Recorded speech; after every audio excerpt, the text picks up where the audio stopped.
Have you ever thought about a spiritual roadmap, one that doesn't just promise personal perfection, but the creation of a whole new world? Well, today we're diving into a text that lays out exactly that path. So let's get right into it.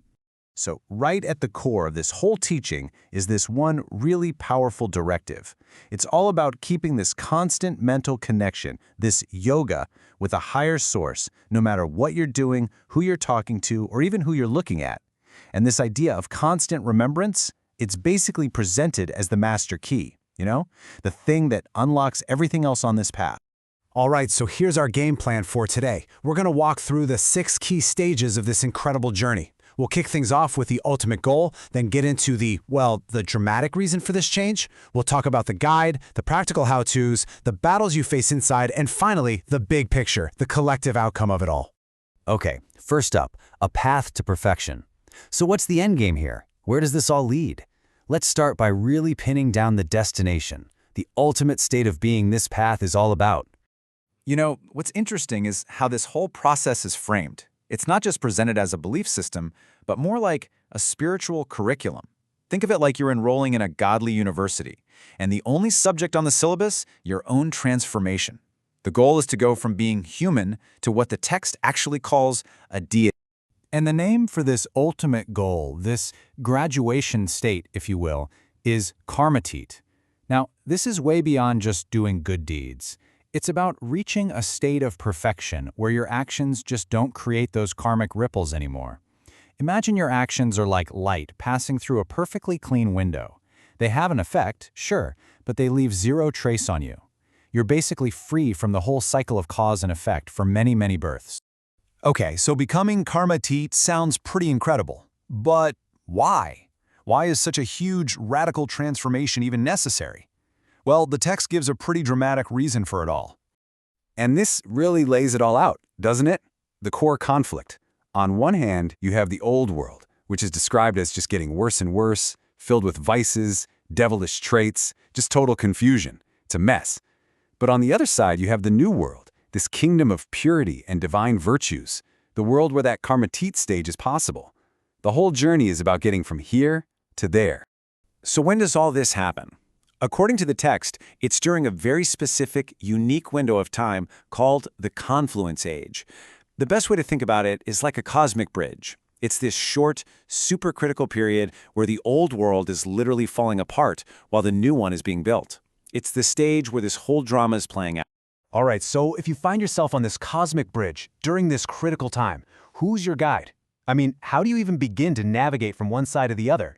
Well, the text points to one single ultimate source for all the knowledge you need. And that brings us to the big question, one that the source material itself asks.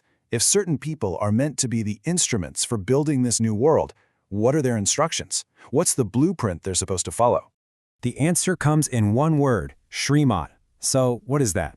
It's the term for the elevated directions that come straight from the Father. The idea is actually pretty straightforward. You follow these elevated directions and you yourself become elevated. It's the instruction manual for your own personal upgrade, really.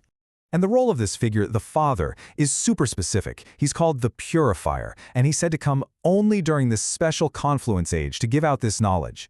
The text really emphasizes this point. It's not a timeless teaching that's always available. It's presented as this rare, once-in-a-cycle opportunity.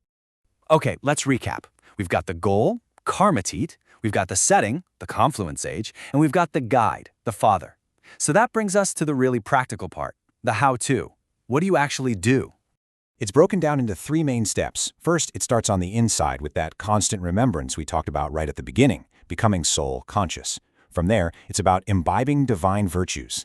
That means taking a hard look at yourself, checking for weaknesses, and getting rid of all those devilish traits to become pure. And finally, all that inner work gets expressed on the outside through spiritual service, basically showing other people the way by opening centers and explaining what you've learned. And the text hammers this point home again and again, that first step, remembrance, is the most important thing. But, and this is a big but, it also warns you that this is exactly where the biggest obstacles pop up. An opposing force, Maya, will do everything it can to make you forget. And that warning is so important because, let's be clear, this path is not described as a walk in the park, not at all. It's actually defined by a constant internal struggle. The metaphor the text uses is really powerful. It's a battlefield. But the war isn't out there somewhere, it's inside. It's an internal fight against this opposing force called Maya. So this isn't some passive, peaceful meditation journey. It's an active, daily battle inside your own head. And the text is really specific about Maya's tactics. What does it do? Well, it makes you forget your remembrance. It stirs up opposition. It tries to turn your head in the wrong direction. It'll make you feel lazy or just plain tired of trying. Its main goal is to just pull you right back into the hustle and bustle of your normal life and away from all this spiritual stuff. So, what happens when people actually start to win this inner war? Well, this is where it gets really big. This is where personal transformation blows up to a global scale, and we see the ultimate outcome of the whole path. See, winning this battle isn't just about you. When you succeed, you become an instrument, a helper in this massive project of building that new world we talked about. Your personal progress literally becomes the fuel for global change. And this group of world builders even has a name, the Brahmin clan. They're described as the core group, right now in this confluence age, whose job it is to create this new world. And their main tool, the power of their yoga, that constant, disciplined connection we keep coming back to. And that really brings us to the grand finale of this whole thing. The journey laid out here isn't just about personal salvation. Nope, the ultimate goal is so much bigger. It's about kicking off a brand new era for everyone, transforming the entire world from a place of darkness to one of light. So, we end right back where we started, thinking about that profound idea at the heart of this path. What does it really mean for an action to become neutral for many births, to reach that karmatit stage? It's a state that's completely beyond our usual ideas of good and bad, right and wrong. It's a state of just perfectly being. Something to think about.